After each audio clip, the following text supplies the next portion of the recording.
Hello and welcome to the show. So today we're going to be talking about whether you should start an org in AI safety.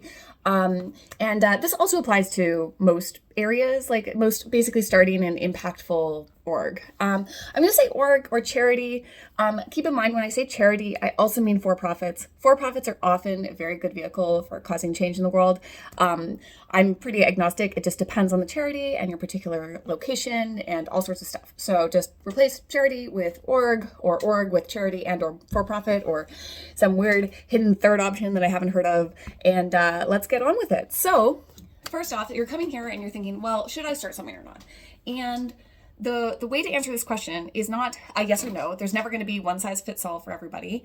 And also, most importantly, whenever you're making a decision, there's no such thing as a good or bad decision.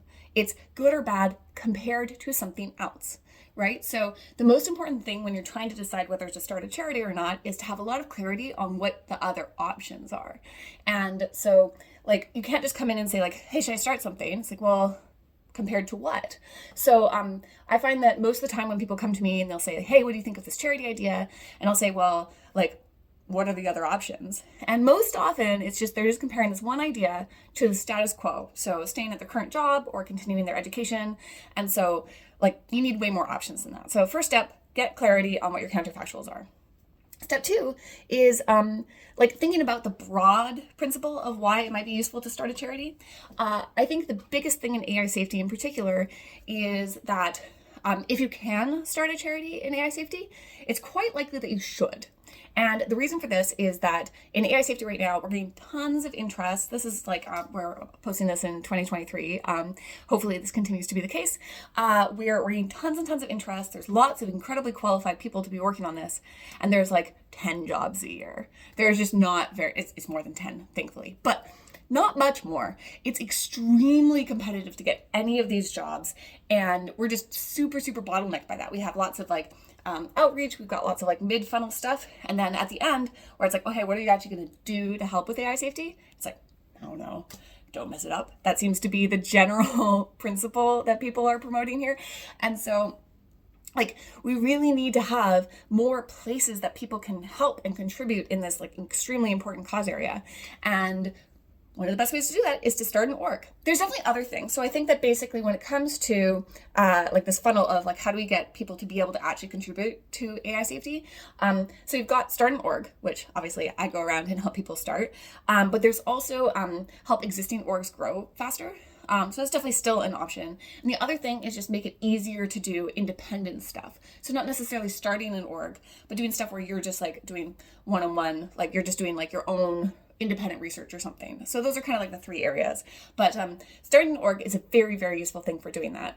On top of that, I think that one of the benefits of starting an org compared to say joining an existing one is it allows for much more explore as opposed to exploit. So like there's this idea in decision theory. I don't know exactly what field this falls into, but there's explore, exploit. Or I like to call it explore, execute, because exploit sounds terrible. Execute also doesn't sound great, but at least it maintains the X thing. Anyways, where how much time do you spend trying new things versus doing the thing that you already know works? And the thing with AI safety is we don't really have anything that's working yet. Maybe, but not really. And so we need clearly way more explore. The thing that I often think of is in Don't Look Up, spoilers by the way for the next minute or so, but in the movie Don't Look Up, which you should definitely watch if you haven't yet, one of the things is asteroids coming to Earth. They try one thing, doesn't work. And they try like one other thing, and it doesn't work, and they all die. And I think there's a really important lesson there of if the literal fate of the entire world is in your hands and what decision you make, you should try a lot of things. Do not try two things, because unless you're extremely confident that they're going to work, and you shouldn't be that confident, we could all die. So in this case, I think right now, AI safety, we need to try tons of things. Most of the stuff we're trying, like most people agree, it doesn't have that high odds of working. And so we need way more explore. And it's very hard to get a very high explore rate if you have a small number of organizations, because each organization is run by, like a small number of people. And those people have opinions about what works and don't. And so even if you say you're working on an org, and say at first you're aligned and you totally have the same ideas of like how to make this go well, then you disagree. It's really hard to stay at that org and do that new policy, that new intervention, if they don't agree with you, the people at top don't agree with you. And it makes sense. Like, I don't think they actually should be like keeping you on if you're wanting to do something that they don't think is high impact. That's totally reasonable. We shouldn't change that. But it does make it so that there's less ability to explore. And I think right now it's super, super important with AI safety. Oh my goodness. We need way more explore. So being able to start another org creates much more of that. So that's like one of the biggest like overall reasons to start an org, is that it's going to help with one of the biggest bottlenecks in AI safety. Obviously, this depends on which other cause area you're working on.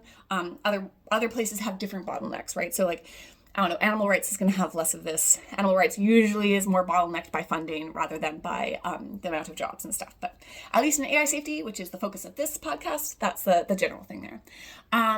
Next up, in terms of why to start an org, and I think this might be one of the, this is a more personal reason, is the freedom and the ability to do what you think is highest impact. I think this is actually this is one of the biggest reasons I started my first charity, way back when in 2012, I tried working for other charities and we started off aligned, but then I disagreed about strategy and I would try and convince them. And to be fair, I was much less good at persuasion back in 2012, but still not bad.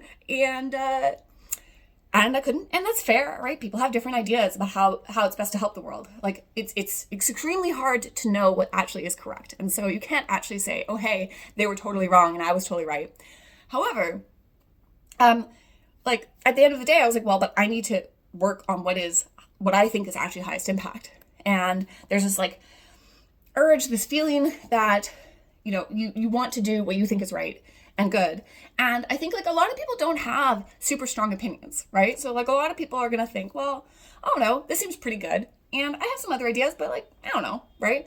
And so if you're more the sort of person who doesn't have super strong opinions about what is highest impact or not, then maybe this is not going to be a particularly strong, compelling reason to start something. You could still want to start it for all sorts of other reasons.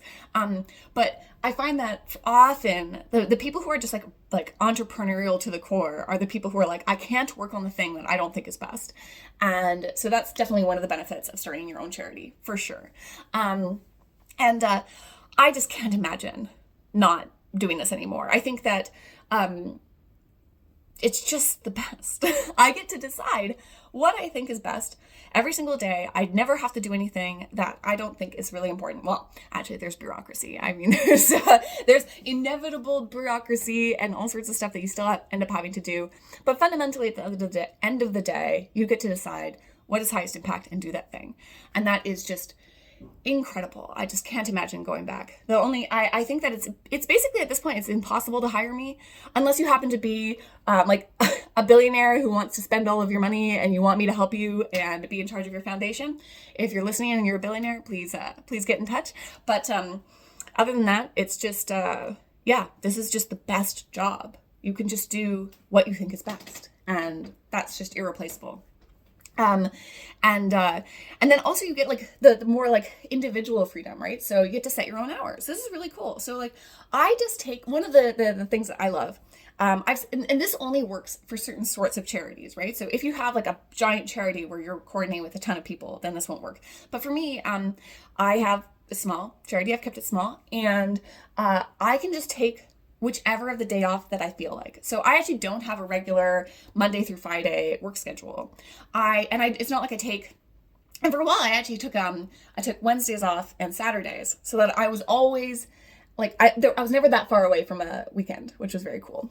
But now the setup I have is that I work 5 days a week out of 7, and I just take off whichever day I feel like taking off, where I just wake up and I'm like, ugh, I don't feel like working today. And I just don't. And that just counts as one of my days off. And I just have 2 of those a week, and I can just take them whenever it makes sense. And that's amazing and just feels great. And I can also choose the location. So I work remotely and I just live nomadically. Right now I'm recording this in Venice, which is amazing. Absolutely beautiful. And you can't do that if you just have a regular job. It's much more inflexible. Again, this depends on the org. So some of my previous organizations, you wouldn't have been able to do this for most of the year, right? So it really depends, but you can set it up how you want it to fit your lifestyle, as opposed to just having to come in and like, when you just gain jobs, it's just, you kind of have these set of options and you just kind of have to pick whichever one fits the best, as opposed to being able to design something from scratch that really fits what would make you happiest and highest impact. Yeah. Okay. So, and then in terms of whether you should start something, I think one of the most common things that people say for not wanting to start something yet is that maybe they should get more experience before they start. And I mean, sure, all else being equal, it's better to have more experience. However, all else is not equal. Most of the time, that comes at extremely high costs of your life. Also, it depends on what timelines you have. So in AI safety, I'm at least putting pretty high odds that the timelines could be decently short. And so taking time to get this experience is quite high cost, especially given the fact that I think people have this idea that, oh, hey, I'll go get experience and that will be like perfectly useful for starting a charity. And the thing is that most jobs don't give you nearly that good of like an efficiency of learning. So most jobs are already like, you're in a very particular role and you're only doing particular activities, right? So you might get hired by, say, a think tank and you're doing research. And sure, you're doing the research and that's giving you experience there, but you're not getting experience with the actual lobbying. You're not getting experience in management. You're not getting experience fundraising. You're not getting experience doing like the operations and admin. Like, you're just getting such a narrow band. And so if you start a charity, maybe you'll come in and you'll be like, oh, I have experience with research, which is great. But you're missing experience on like the 9 out of 10 other things and skills that you need to start a charity. So like, it's not that helpful. And also a lot of times the research is not, the research that you're learning in that think tank might be very different from the research that you need for the charity you've started, or it might not even be necessary at all. And so it's just, you get way more of the experience you need by actually doing the thing that you need. There's also a reason why most organizations will often hire people who don't have tons of experience in the thing. They'll just be like, oh, you have a degree in whatever, right? And that should go to show that experience isn't actually all that necessary for most jobs. Like, a lot of stuff is actually pretty easy to do. I mean, obviously it depends on your skill set. I'm assuming since that you want to start an org, you have some decent amount of skill sets already, like baseline just G factor capabilities and stuff like that. But generally speaking, it's way better to get the actual experience. And then people say, oh, but won't you learn from seeing people do it well? I'm like, well, sure, but it's much more effective and efficient to, one, do it yourself, right? So learn by doing, really, really good. 2, just get lots of advisors, right? Get mentors, talk to people, get coaches, get mentors that will give you the advice that you need at the moment, right? Instead of just like learning through osmosis or whatever. They'll give you like specific advice catered to your particular situation. And that's like just way more efficient, because like the thing is like, maybe you'll have a really great boss at wherever you work who gives you great advice. Maybe not. Like, a lot of people are not the best bosses, and that's okay. That doesn't mean they're bad people, but like, you know, like there's a lot more to being a boss than just giving good advice and teaching you the best practices. And then on top of that, just read a ton. There's like, and watch like videos and take classes and stuff. There's like, learning by being at an organization is so inefficient. You get one organization teaching you where there's one way of doing things, and it's not necessarily the best way. A lot of places are incredibly inefficient. It's amazing that the world is as functional as it is. And there's no particular guarantee that you'll get experiences actually like good, right? So yeah, just like, and if you're starting something, you should be just having a habit of lifelong learning. Just constantly be reading.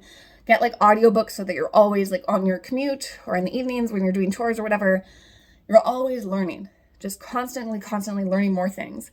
And that will be way, way better than getting that experience directly. And then thirdly, in terms of, I don't know what number we're on here, but another reason to not go and get like this more experience or whatever, is that you can just hire for that. A lot of the times, like the stuff that you actually really want to have some sort of experience for, it's like, well, you could get that yourself, but the way to think about an organization is we're so used to thinking, how do I do the thing, right? So if I want to accomplish something, I go and like learn how to do the thing and then I do it myself. But with an organization, you're building this machine, and like ideally, actually, the machine doesn't require you at all. And like, so what you can do is, okay, for example, one of my previous charities was working in global health out of India. We were helping increase vaccination rates there, just sending people reminders through their phones, because apparently, if you have a child, it's really easy to forget to do a whole bunch of stuff, including getting them vaccinated, and really easy intervention. Anyways, and when we started this, I had no experience in global health. I had like traveled in India before, but as a hippie, right? So not very relevant experience here, and definitely not experience with the government there or anything like that. And people said, no, you have to have a degree in global health. You have to have like 10 years experience with like policy in the area and all this stuff. And instead, we just hired those people. We hired a person who had a degree, master's degree from Harvard in international development and global health. We hired a person who was an ex-politician in India who had like 40 years experience doing politics in India. We just hired those people, and then they did everything, right? And so and it was great. We were able to convince like a bunch of different states, including one that had like a population of 150 million people. India's massive, to implement our program. And so you don't need to have the experience yourself if you can hire that. And a lot of times you can. And so, it's one of those things everybody's always going to tell you. There's always going to be some people who say, hey, you should go and get like 1 million years experience before you do stuff. They say, oh, hey, you should get 1 million years of education before you start things. And, hey, if we had infinite time, then sure, maybe, I don't know, but actually don't. Actually, if you can do self-directed learning, then you should. It's way more efficient. It's way better. But this is usually coming from people who haven't actually started anything, and this is just their view of things. And also, there are some people who say this and who have actually started things, and that's fine, right? The thing is that there's no, when it comes to starting things, there's not this is much more in the realm of art than science, or even, well, heck, even with science, there's lots of room for disagreement. But there's no one way fits all. And I do think that there is like evidence that people who have more experience or more education end up like tending to do better.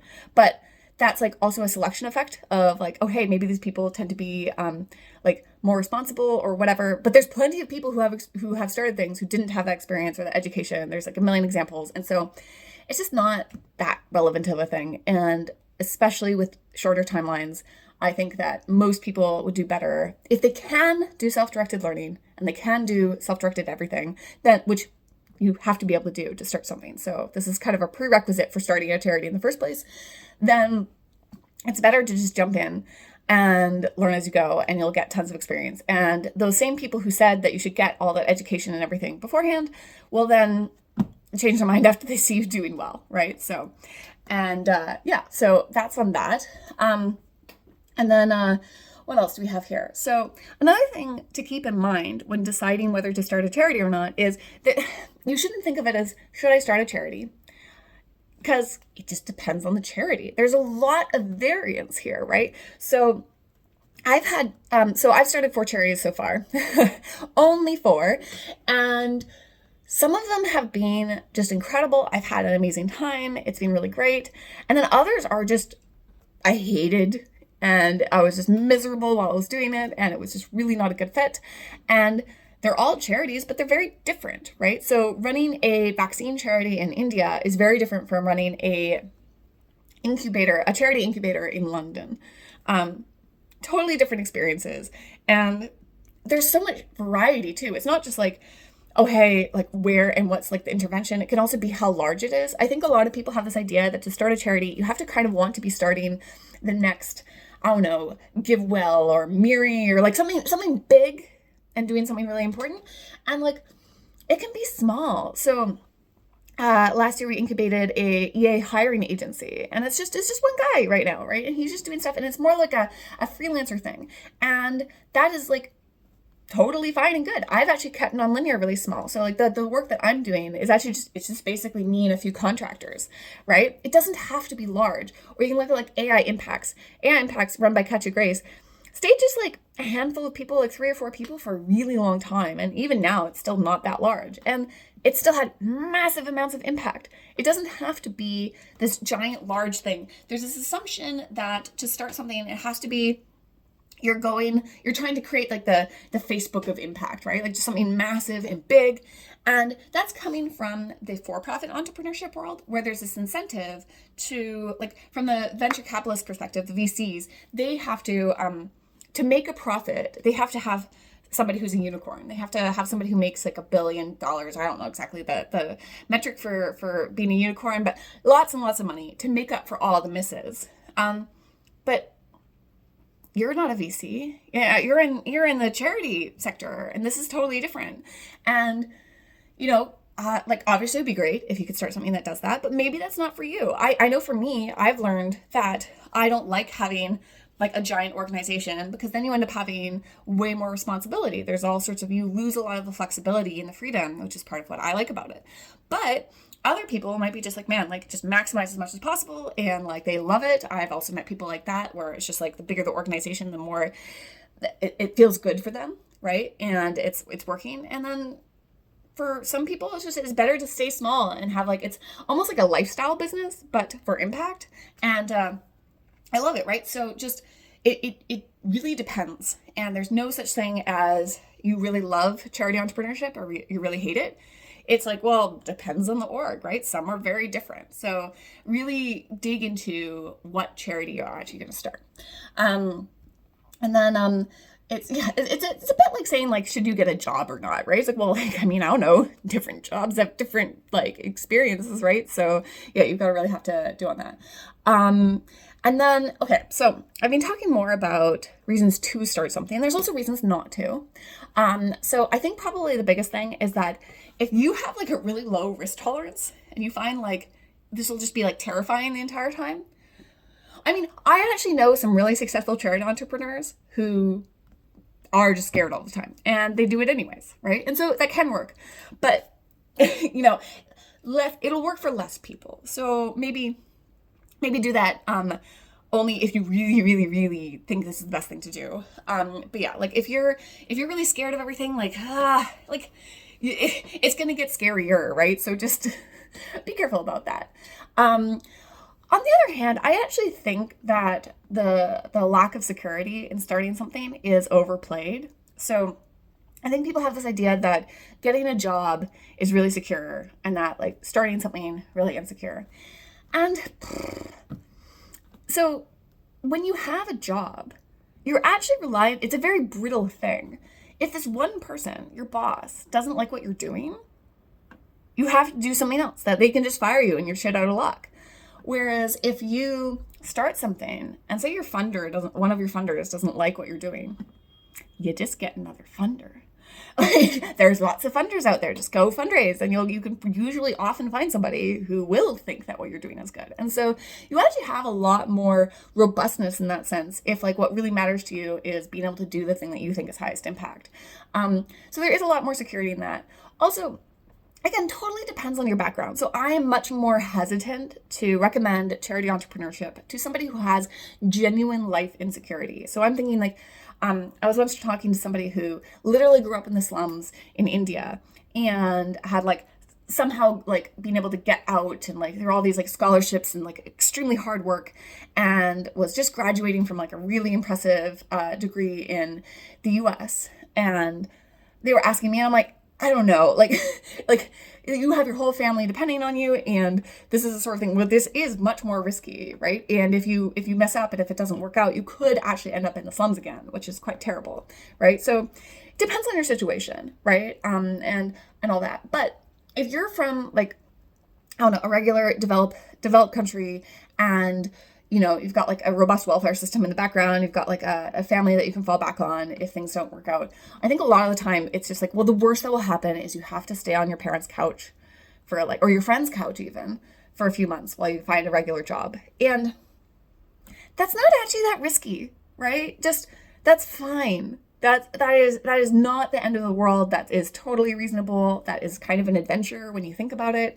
And I think a lot of listeners, are like, a lot of people are like, there's a difference between feeling insecure and being insecure.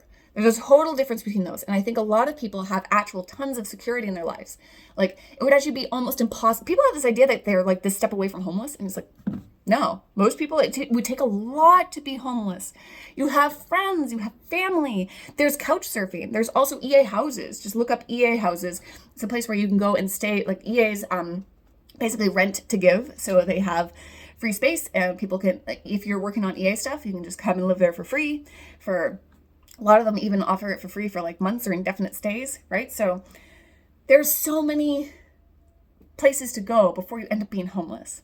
And so like you're fine, and there actually is a lot more security, and really try and internalize that, because then you just get rid of like this fear that is underlying so many things. So sometimes you feel insecure. I know lots of people who are like, man, I won't feel secure until I have $1 million in savings. And it's like, man, don't start a charity. You're going to be miserable. But a lot of time I think it's really good to actually cultivate the sense of security that you actually already have, and just get out of this like more monkey brain, reptile brain, still thinking we're in the savannah where like one wrong move and you're like kicked out of the community and you die alone, right? Like, that's actually really rare for a lot of people. Other reasons not to start a charity. We're kind of getting at this, but mental health. It depends. Like, there's so I can list so many entrepreneurs who have all sorts of mental health issues, and they're still very successful. So, you could definitely have, I don't know, like bipolar and still be an extremely successful entrepreneur. This is true for tons of different mental health stuff. I've definitely had my mental health struggles in the past. But generally speaking, the more like emotionally robust you are, the better. You don't have to be all that. I've met plenty who are not, but just as speaking as somebody who not only cares about impact in the world generally, but also your well-being, I think that, if you struggle to be happy in just like regular life circumstances, starting something is one of those things that will really challenge you, and there's always something going wrong. There's always something on fire. Like, that's like one of the characteristic feelings of starting something, is just you're putting out fires constantly, because there are just fires everywhere, and it's your responsibility to fix them. And so having this sort of robust emotional health is really important. And this is the sort of thing too that, like, especially for lots of stuff, you can work on this. Like, I think you should always be, like, my general philosophy of life is, how do you have the most good and how do you have the most fun? And so you should be working on developing these emotional skills. They're not necessarily something you're born with, but definitely don't. I wouldn't necessarily recommend this if you already struggle with a lot of mental health issues. I would recommend something a bit easier. But, I also don't recommend not doing it necessarily, because I've seen a lot of people. And sometimes also the mental health issues come from having a regular job. And if you could actually do the things that you like the best and think are the best, then a lot of the issues would go away. So, it really depends. And then another thing I would do is, in terms of another reason not to start a charity, is if you're the sort of person who interprets other people's doubt as you being wrong or bad. One thing I've noticed with like the really entrepreneurial types is they'll be like, oh yeah, these people thought I was wrong, but they're wrong. I'm correct, right? You need to kind of have that attitude, because there will always be doubters, especially in EA and especially in AI safety. Oh my God. Always doubters. This is just the default, right? Like, the first time I started my first charity, the first time anybody wrote about us was a very prominent EA org wrote a whole article about how what we were starting was wrong. And and we ended up being quite successful. And hey, that was actually how GiveWell discovered us. Ellie Hassenfeld left a comment saying, hey, I really like this idea. Actually, I'm excited to see how it goes. So that was pretty cool. But this is just the default, right? Is that people will doubt it. People will leave in the comments. People will tell you that your idea is dumb and wrong. And this is just inevitable. It doesn't matter who's starting what idea. There's always going to be some people who doubt it. And you have to be the sort of person who's able to deal with that and just be like, well, Some people disagree with me, and maybe I'm wrong, and we're going to find out, but I think I'm right. And so you need to be able to have that attitude. If you're like the sort of person who will just like have to shut it down or totally change the moment you hear disagreement, well, you're just going to be constantly changing or shutting down, and so it's not going to work. And then finally, last reason to not start something is if you don't really, really want to. I think that this is one of those things where you can just try it out and see how it is, and you're just kind of like, oh, maybe not, right? But you're probably going to quit because it's hard. This is not an easy job. This is challenging. And you need, when shit hits the fan, which will hit on day like 7, right? You need to still really want it so bad. You need to have that really strong why. Like when you're asking yourself, like, why on earth am I doing this? The answer needs to be so strong and so powerful that you just can't help but keep going. Like, it's not even an option to give up. You need to want this. You need to really, really want to start something and need it to exist and need the world to be different in a way that only you feel like you can do. And that's like the ultimate thing. So at the end of the day, I mean, there's still plenty of things. You can definitely pick a time to or apply for career advising, because obviously everybody's different. And so I offer career advising for people who are considering starting something. And I can give like catered advice based on your actual information, your background and everything. So you can always do that. You can read more. There's way more to it than this like short 30-minute episode on whether you should start something or not. But at the end of the day, really, I think that if you really, really want to, that's one of the biggest things. And so if you don't have it, don't start it, because it's just going to end really soon. And if you do, then do it. Start it. Well, that's the end of this episode. And I will talk more about a whole bunch of other things. I'm going to go into more details about education, experience, and all sorts of stuff. You can also read more on the website. There's a whole bunch of advice there. And I'll leave links in the show notes and everything. And till next time.